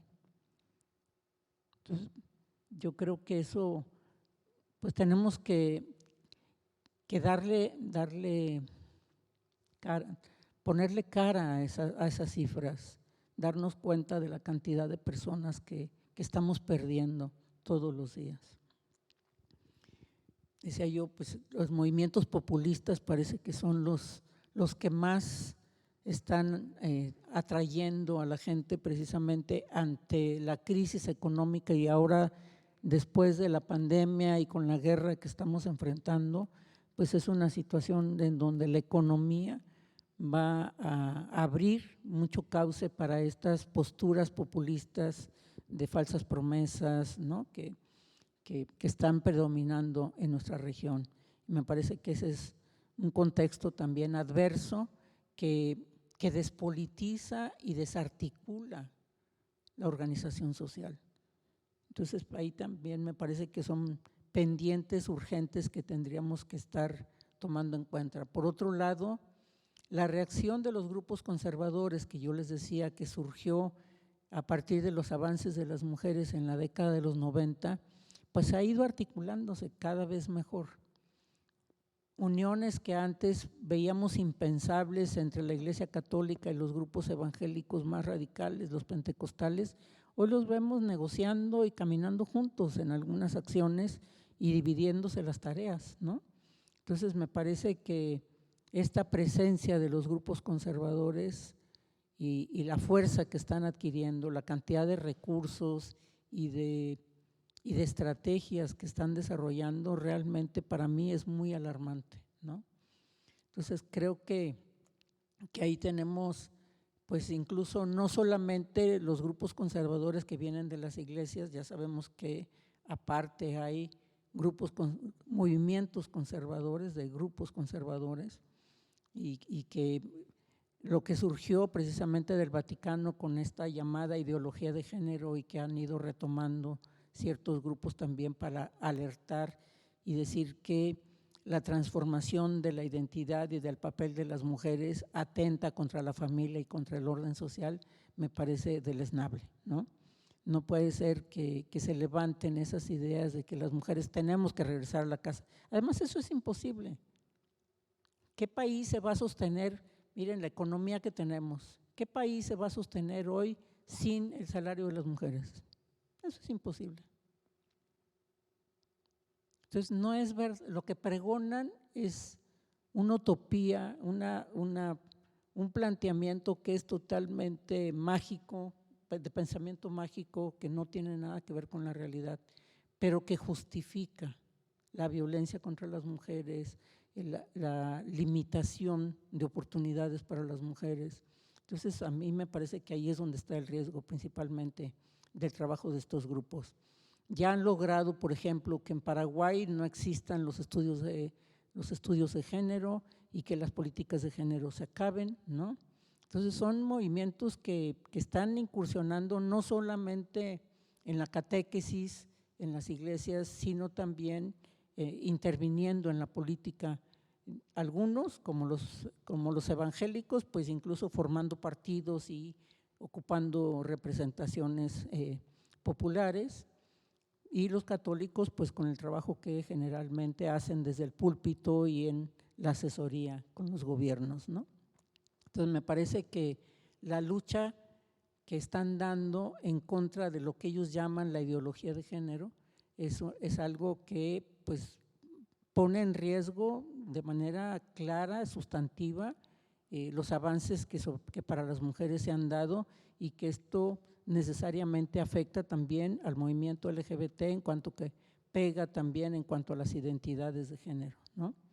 Y por otro lado, pues este movimiento más reciente que ha articulado incluso con diferencias del interior del movimiento, como el trabajo sexual, la maternidad subrogada, la pornografía, ¿no? La misma educación sexual integral, Entonces, grupos del movimiento feminista que no estaban de acuerdo con algunas de estas posturas ahora se han articulado con algo que ellas llaman el borrado de las mujeres, ¿no? Y que están defendiendo a la mujer con esta perspectiva que yo les decía de victimización, en donde dicen es que nos quieren eliminar, nos están cercenando los derechos que habíamos conquistado.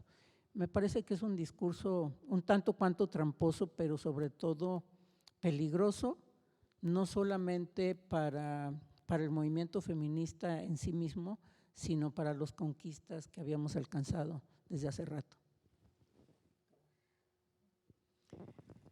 ¿Qué miro yo como los desafíos? Por un lado es la interseccionalidad. Incluso esta propuesta de las chicas, de las compañeras del borrado de las mujeres, ellas no reconocen el género ni reconocen la interseccionalidad. Y eso yo digo, bueno, para las ciencias sociales eso sería imposible de reconocer, de no contemplar, ¿no? Ya la interseccionalidad es una herramienta que utiliza el feminismo, pero no solamente.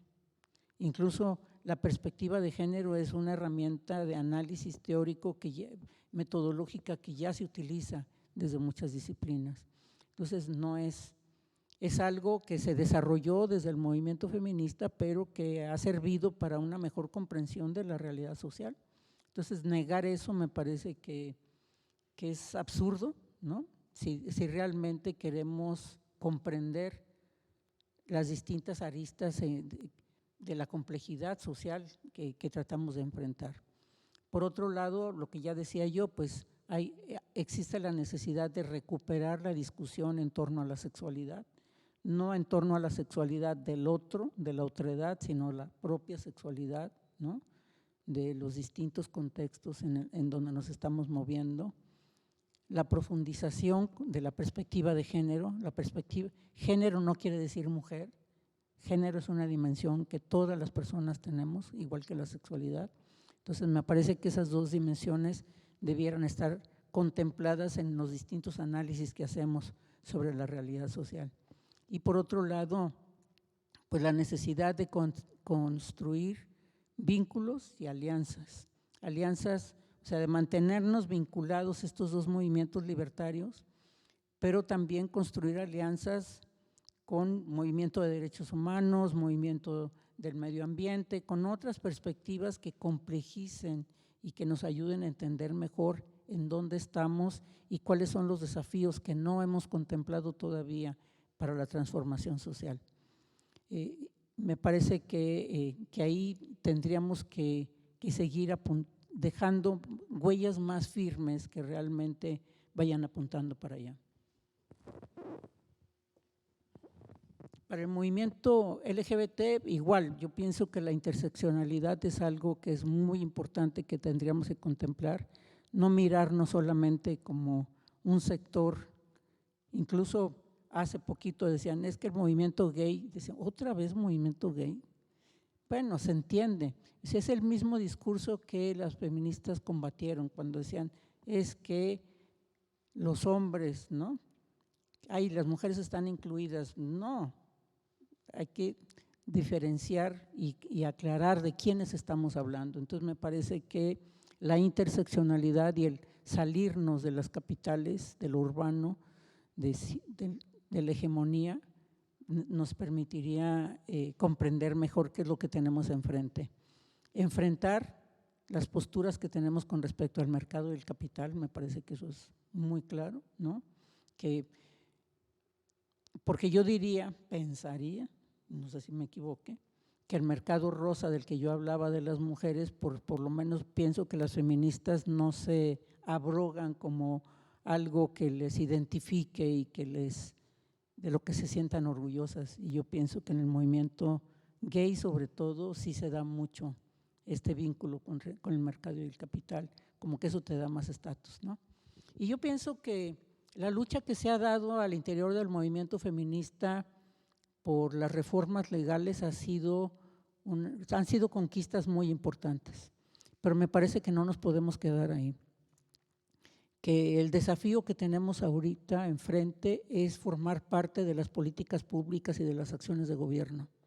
Mientras que el movimiento LGBT no forme parte del Plan Nacional de Desarrollo, del plan de gobierno, seguimos siendo invisibles, no se están atendiendo nuestras necesidades y realmente las reformas legales tienen que reflejarse en esas políticas, ¿no? Entonces me parece que los logros legales son importantes, pero son insuficientes, porque además yo tengo la consideración de que una vez que formemos parte de la política pública, es decir, que las distintas secretarías se ocupen de ver quiénes somos y qué tienen que atender con respecto a las necesidades de las personas LGBT, entraremos a ser parte del panorama social efectivamente.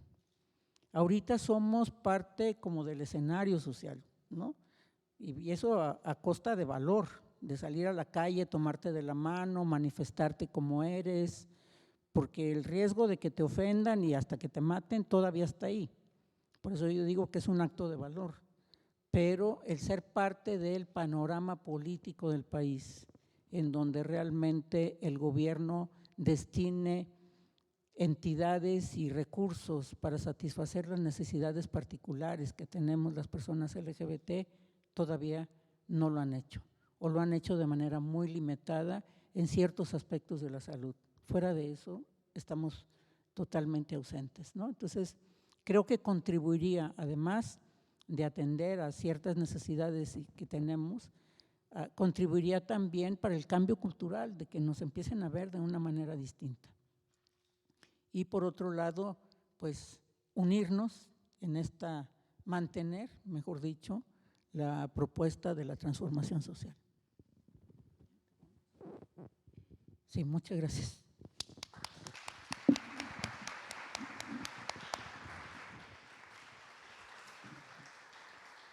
Muchas gracias, Gloria. Gracias sobre todo por venir a decirnos cosas que de pronto no queremos escuchar, ¿no? También siento que este mes, el mes del orgullo, por supuesto se presta para el carnaval, para la fiesta, para el ejercicio de ciertas libertades que así se consideran, pues, pero también esta mirada crítica y la necesidad imperiosa de historizar, contigo es una garantía. Quiero agradecértelo, Gloria. Bien, grupo, pues ahora es su turno. Nos quedan poquitos minutos, menos de 20, para la ronda de preguntas y respuestas o comentarios. Así que, compañeros, si nos pueden apoyar prendiendo la luz también para que Gloria y yo nos enteremos de quién está ahí, estaría súper bien. Sí, ahí vienen. Muy bien. Y bueno, por ahí Giselle nos hará el favor de acercarles el micro. Llegó su turno. Y ya saben, si más que preguntes un comentario, bienvenido, pero cortito, porque nos queda poquito tiempo. Por acá, Giselle.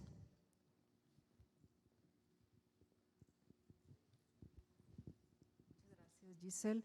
Pues quiero agradecer a Melissa y a Gloria por este reencuentro, ¿no?, de ideas, de palabras. Yo nada más quiero comentar, creo que no estamos ya acostumbrados a hablar de transformación social, y yo quiero agradecer a Gloria que trajo a este espacio de discusión esa aparente vieja idea, ¿no?, que le podríamos llamar revolución, revuelta, etcétera, ¿no? Y tú misma, Gloria, hablas que cuando estamos abandonando esta idea de la unidad y de la idea de la transformación social, quizá lo hacemos porque hay una dilución ideológica. No sabemos de qué lado posicionarnos. ¿Dónde están los feminismos ahora? ¿En la izquierda, en la derecha? Pero ¿dónde está la izquierda? Es decir, ¿cuáles son las reivindicaciones de la izquierda? ¿De qué manera, ahí vendría una pregunta ahora sí, de qué manera el feminismo podría, o los feminismos, los distintos feminismos, podría ahora ubicarse en la izquierda? ¿Quieren responderla o damos una rondita y? Ok. ¿Alguien más? Compañeras, compañeros, compañeres.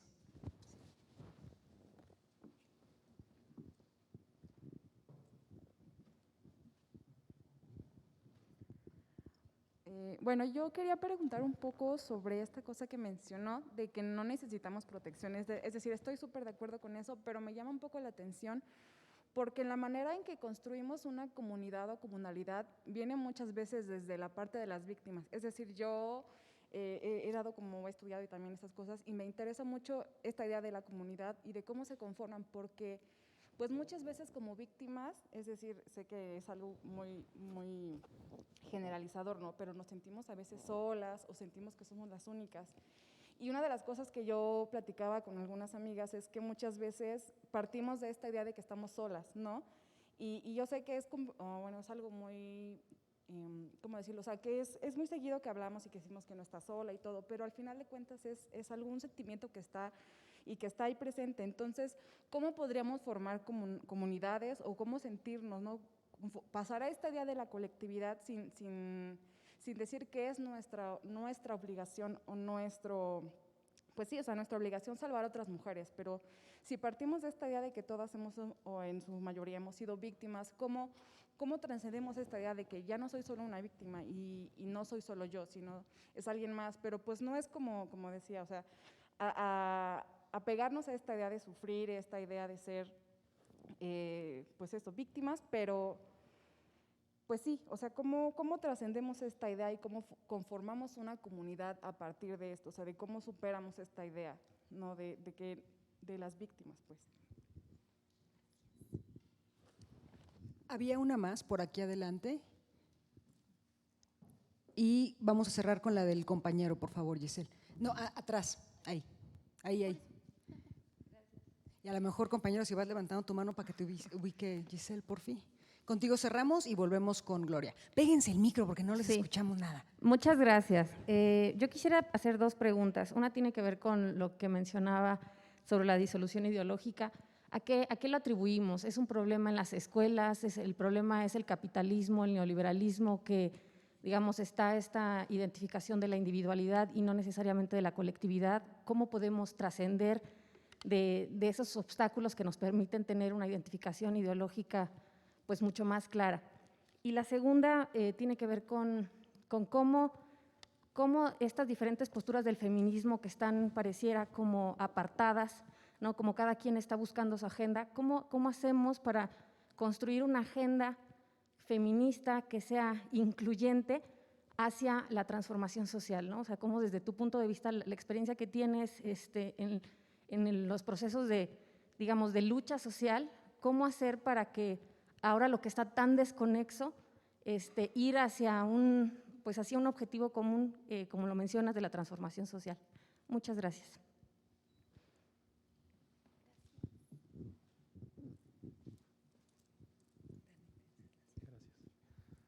Buenas tardes. Primero que nada, muchas gracias por la plática que nos regaló el día de hoy. Mi pregunta es, ¿cómo podemos llegar hacia esa transformación social que estoy de acuerdo que es la que necesitamos sin caer en dogmas? Porque a final de cuentas la derecha ha tenido literalmente milenios para preparar cuál es su meta. Su meta solo es regresar a donde estaban antes. No necesitan preguntarse realmente como colectivos, solo necesitan regresar a un punto en la historia. Creo que esa es la situación que pasa con los colectivos de la izquierda, que no tenemos realmente esa meta.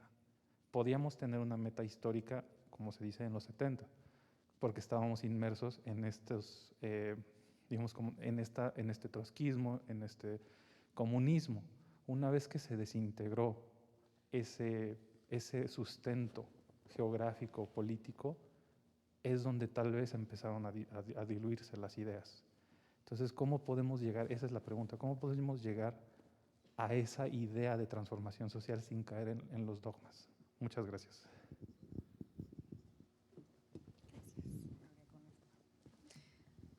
Oigan, intensean, ¿eh? Yo digo que con otro seminario. No, pero sí, tiene que ver con eso.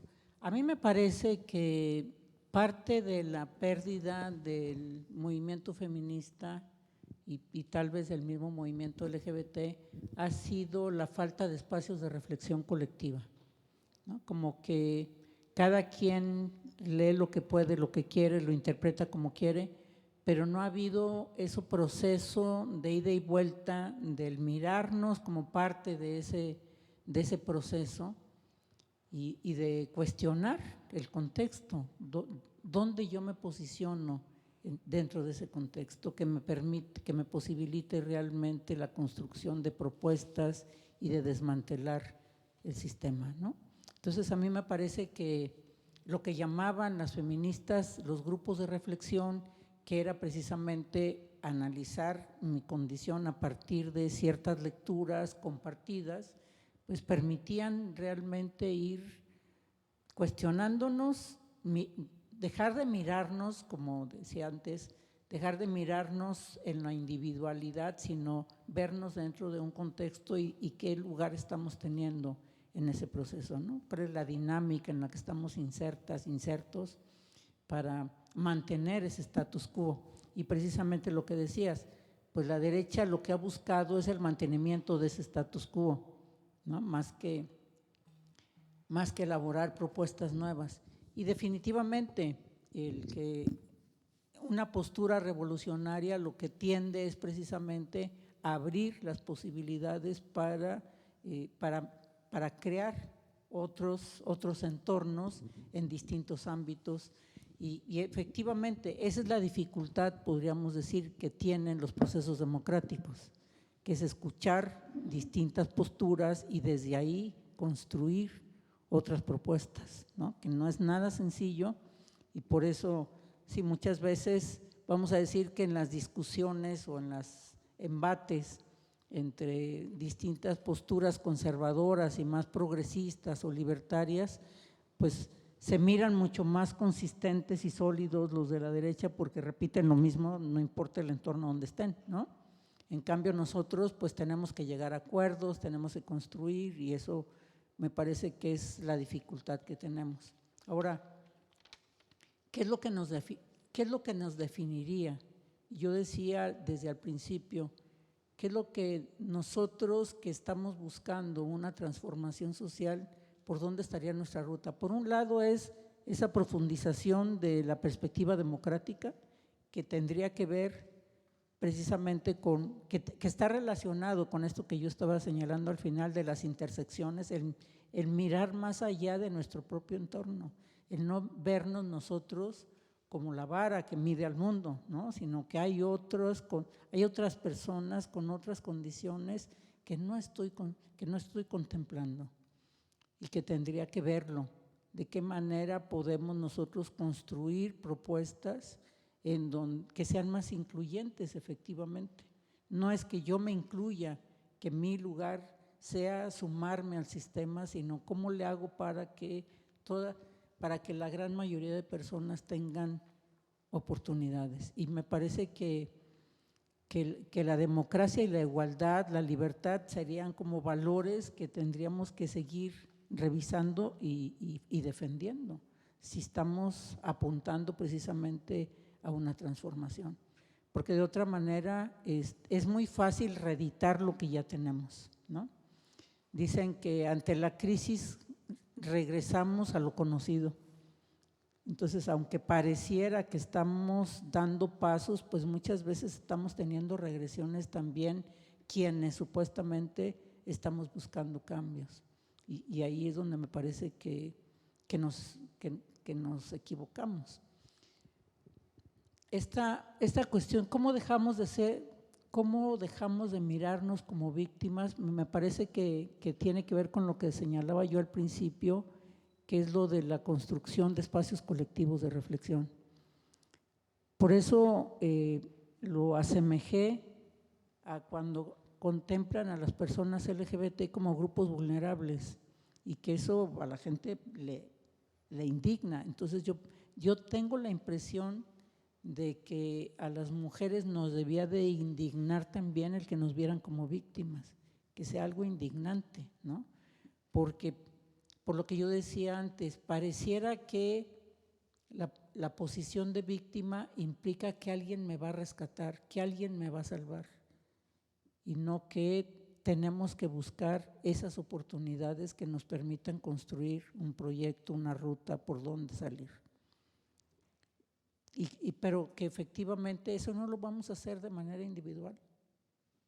Por eso la importancia de la organización social y de la participación, porque yo creo que desafortunadamente, y hoy con la pandemia peor, o no sé, tendríamos que preguntarnos. Yo todavía no acabo de ver qué pasó con la pandemia, porque también la pandemia nos ha ofrecido nuevas oportunidades que todavía no ponderamos, ¿no? Conocimos más gente, aunque sea por Zoom, establecimos vínculos nuevos con la familia y con otras personas.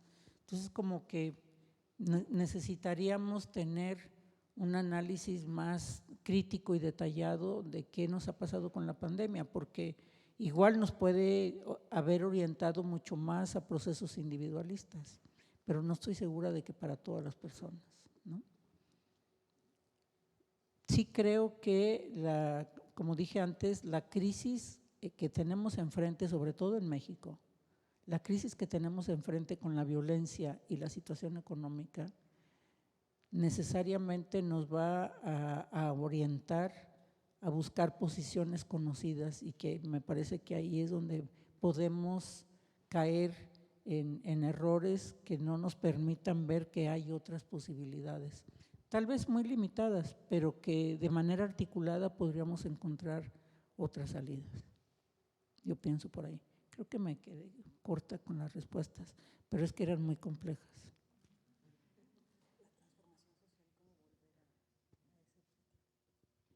Yo creo que regresar a mirar la transformación social en nuestro horizonte no es tan, yo digo que no es tan fácil, pero tampoco imposible, porque yo creo que justo el análisis del contexto nos obliga a ver nuestra insatisfacción con lo que estamos viviendo. El problema es que la presión que tenemos para resolver las necesidades inmediatas nos regresa a lo individual y que no nos permite ver el entorno, ¿no? Yo lo miro incluso pues con los trabajos que desarrollamos con los estudiantes. Muchas veces estamos muy centrados en ver soluciones inmediatas y perdemos esa perspectiva a largo plazo, de utopía que tenemos enfrente. Y por otro lado, yo prácticamente no toqué el cambio climático y los desafíos que el medio ambiente nos está planteando. Eso está de terror también, ¿no? Y que desafortunadamente, yo diría, ¿qué de las propuestas o de la agenda feminista identificamos? ¿Cuál es la agenda feminista actual? Aparte de la participación política, de los derechos sexuales y reproductivos, derechos reproductivos, ¿qué más está trabajando? La participación de las mujeres en el ámbito laboral. Porque realmente lo que yo miro es que la teoría feminista prácticamente da cuenta de todos los ámbitos de la vida, pero que la agenda está planteada, está priorizando esos aspectos y no nos dejan ver otros que están ahí y que están con una presencia ya alarmante, pero que hay un desconocimiento general de parte de nosotros que no nos permite ni siquiera buscarlos, ¿no? A mí me llama la atención porque no me quise ajustar a la agenda internacional, vamos a decir, o de Naciones Unidas, pero la Agenda 2030, que se supone que tienen como objetivo a cumplir los gobiernos del mundo para el 2030, pues es una agenda tan ambiciosa, pero yo digo muy lejana para la mayoría de nosotros, que cuesta mucho trabajo acercarnos. El movimiento feminista no le está costando tanto trabajo por el desarrollo teórico que tienen, aunque también están priorizando unos aspectos más que otros. Pero el movimiento LGBT prácticamente no se identifica con esa agenda, ¿no? No nos vemos ahí. ¿Qué tiene que ver el cambio climático? ¿Qué tienen que ver los océanos? ¿Qué tiene que ver el agua? ¿No? O sea, como que mi vida en la capital no pasa nada, ¿no? Y miren, veamos ahora con los huracanes que estamos enfrentando, qué está pasando. Fíjense que es interesante, pensando en esto del mercado, del capital, justo antes de empezar la sesión me llegó un mensaje que me dicen: Gloria, nos están ofreciendo una empresa, un apoyo económico para víctimas LGBT del huracán, ¿no? Entonces, pues a veces las empresas tienen una visión incluso más amplia de lo que nosotros mismos estamos teniendo. Digo, nosotros estamos trabajando con migrantes y eso nos permite ver distintas condiciones que están enfrentando las personas desde su lugar de origen, por qué salen y todo, pero todo lo que atraviesan por nuestro país, ¿no? Entonces, pues sí, hay realidades que vamos a enfrentar ya en los próximos días o en las próximas horas, que no estamos mirando y que no estamos dándole precisamente esa visión feminista o por orientación sexual, identidad de género, que muchas veces pues no lo habíamos contemplado y que ahora nos lo va a exigir, ¿no? Entonces yo creo que sí, que seguimos teniendo desafíos fuertes, pero que aunque el tema, como decías, la transformación social parezca un lema, una utopía, pero es algo con lo que podemos ir trabajando todos los días, ¿no? Que lo que tenemos que ver es cuál es nuestro alcance, pero sobre todo, con lo que le decía la compañera, buscar acciones colectivas. Cómo podemos llevar a cabo reflexiones que nos permitan posicionarnos, por una parte ideológicamente, y por otro lado, ya lo mencionaba yo antes, mirar qué de lo que estoy haciendo apunta a la transformación, porque de otra manera pues nos quedamos cortos. Muy bien, muchas gracias, Gloria. Vamos a darle un aplauso, por favor.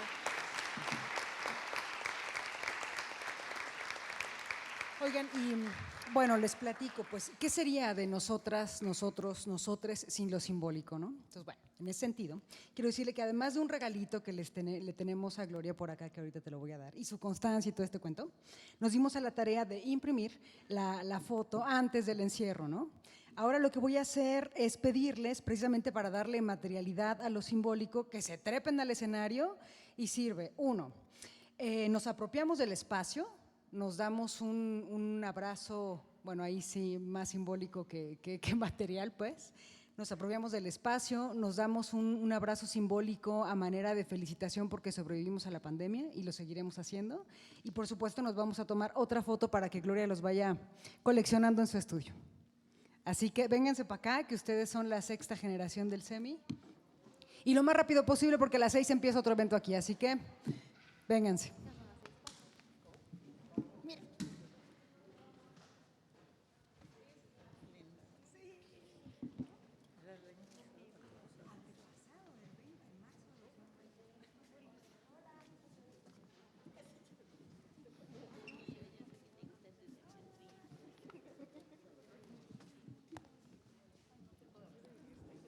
Yo también.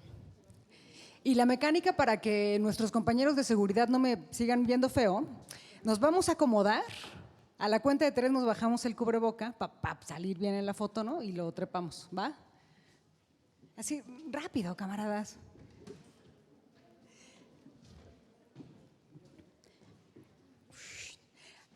¿Nos echan paro para acomodarnos, porfa?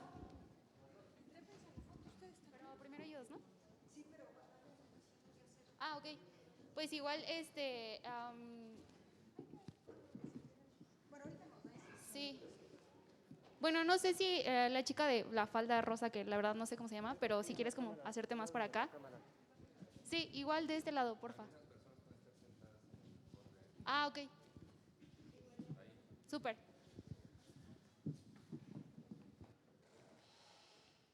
Emi, para arriba.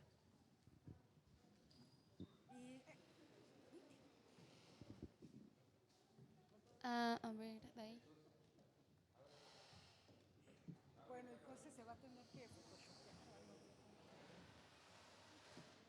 No sé si puedes estar como acá de este lado. Ajá, como, pero a ver si cabes ahí, por ahí, ándale. Porque si no, ya no. Acá arriba, ¿no? Lo sabemos. ¿Sí? Sí, gracias.